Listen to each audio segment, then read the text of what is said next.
Hello everyone, and welcome back to another Taster Friday, where today I'm going to be showing you the Local History Box module, which is featured within the physical section of our Distance Learning Hub within our website. This 12-week course was designed and provided us with a selection of activities you can carry out locally where you live, helping you to learn a bit more about your local history and culture. Some of the activities you will be doing within this module include focusing on maps, questions and research about your local history and culture in your local area, and going on local walks. As you can see here, where I've scrolled down to, here is a detailed step-by-step guide of what you will be going through each week. For example, I will be taking you through the introduction, the online map exploration, and your first local walk today in this taster.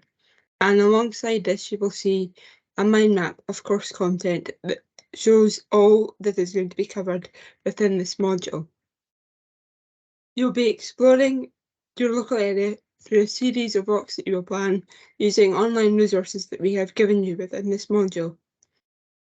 Please have a look at the notes and guidance we have given you on how to stay safe and what you need to remember to do while you're out on your local history walk in your local area. You could invite a family member to join you in walks and make sure to share with them the focus and purpose of your walk so they can support you in this. As I've said before, please have a read of the walking safety guidance that we have given you to ensure that you and your family member or friend stay safe when you go out on a local history walk. Here is an example of some walking local history in action, which is what this module is all about. After you have read through the introduction section of this module, please have a look at how to use Google Earth or Google Maps to get to grips with how this app is used.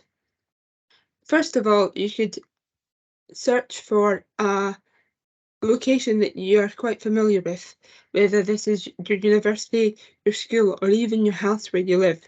And then, once you're confident enough, you can then use Google Earth or Google Maps to help you to get to your location for your local history walk. As we have said down here, you can practice using the zoom and search functions to find places you know and you're familiar with. It is fun to play with and easy to get happily lost for a while. For week 2 of this module activity, you will be doing a bit more about online map exploration. As we mentioned in the introduction of this module, please have a look through the walking safety guidance we have included in this list of materials to ensure that you stay safe when you're next on your local history walk. As part of a task for this end of week activity, your route must be discussed and agreed with your responsible adult, making sure that any possible hazards are identified. And please remember that if you are going out with your parents or with friends without any adults, parent permission must be given and all the time and location agreements must be agreed upon before you head out on your walk.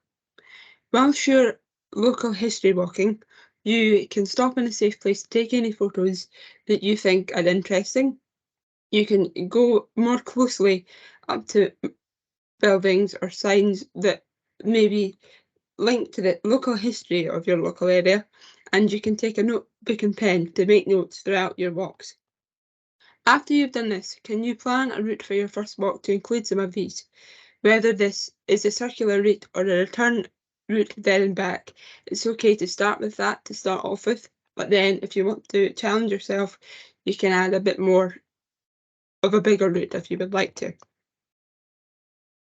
If you would like to use the link that is hovered here, you can click on the Perth and Kinross Walks and Paths website link to give you an idea and more guidance on what you should be remembering when you're out walking.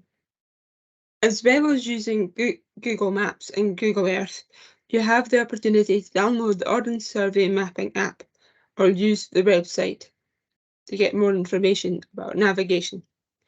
You can find out, or you can use it for finding out what you already know about your local area, which buildings or places might be older than you think they are, and what can you tell about the past in your local area from what you already know or have noticed on your daily walks. The final section I will be showing you today is all about preparing and getting ready for your first local history walk. As we have practiced before, you must walk your route slowly using the mapping you have used previously, whether this is the Ordnance Survey map or Google Maps or Google Earth, to help you keep to your plan that you would like to stick to. And as I said previously, notice what is old or it seems to have changed over time, and is there any clues or traces that you can spot that could link back to the past? Is there any signs of history? Many building names or road signs actually link back to past moments in history. So have a look around your local town and see what you can spot and find out what it links back to.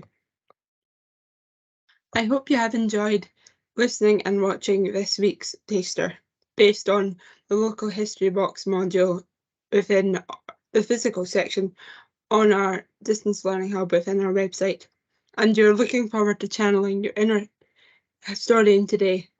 And after you have studied this module, you will be able to have the knowledge and skills to explain to others, whether it's your friends or family members, more about your local area's history and culture.